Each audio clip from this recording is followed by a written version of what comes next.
میگویی شویر؟ زی شعر و سخن پیافکندی بر خویش کاخ بلند؟ که چیزی نارزن بدان کار من زی سرها بسازم. مناری بلند چرا بر چی ترجیح دهی ناگزیر؟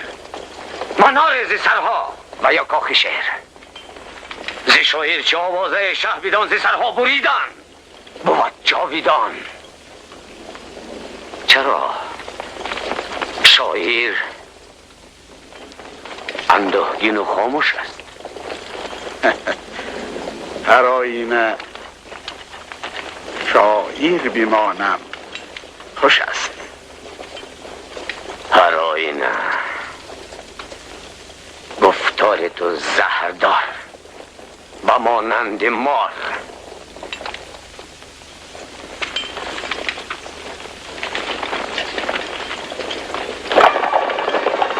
حاضری بر نبرد؟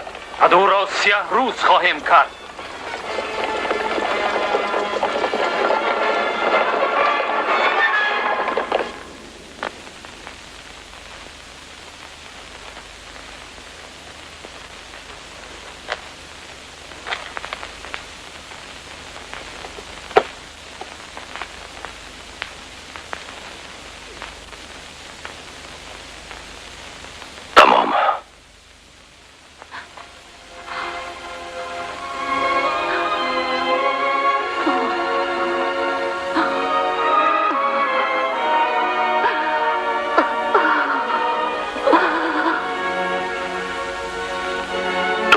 نوشدار و دیر آمده. تو را شهر فرستاد.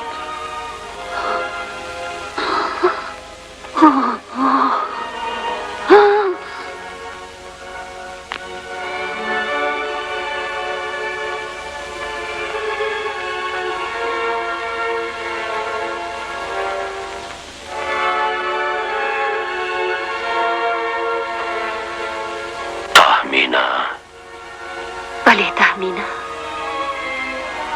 تو نامی مرا یاد داری هنوز؟ همسرم زنده ای؟ حالی سهراب چون؟ نه، من مردم. مرده تر هستم از او. خفته است، به خواب ابد رفته است.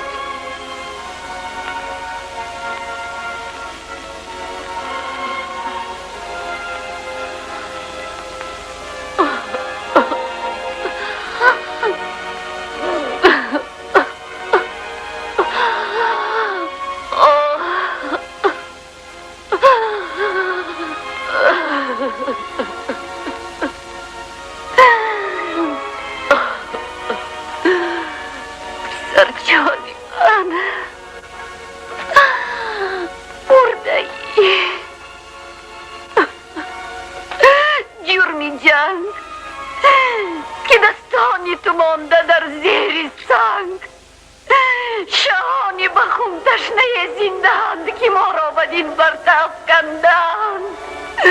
چرا؟ با چه جرم؟ از بهر چی؟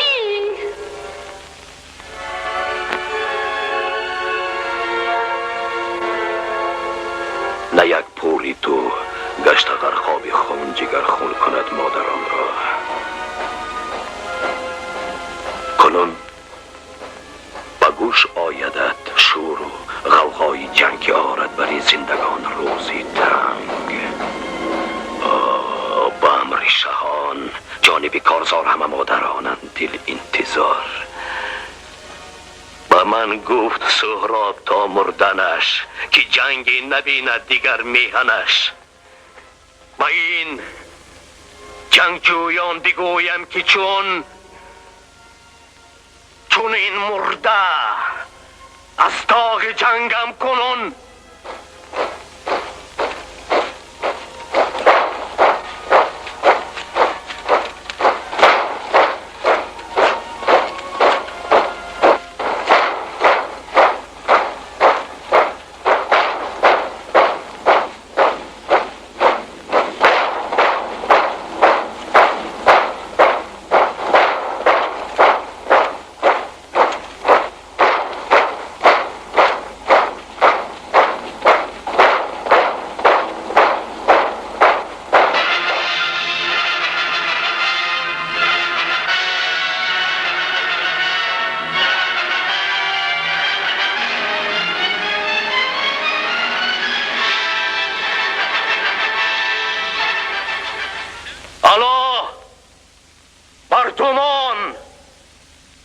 گوش بر من دهد با آوازی رستم دم دل نیید اگر قسمتی من دهد پندتان ما جنگ دیگر با هم مردمان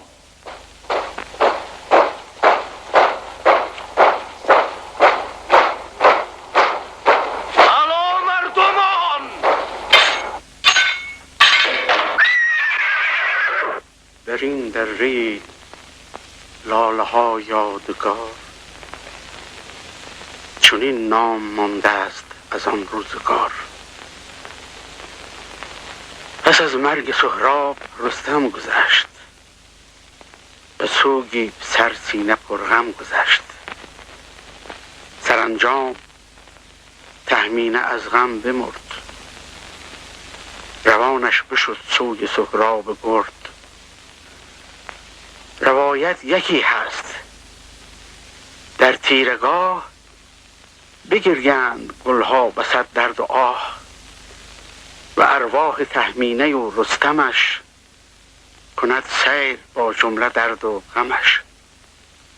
بدین داستانم بسی حکمت است ولی آدمی را کجا فطرت است.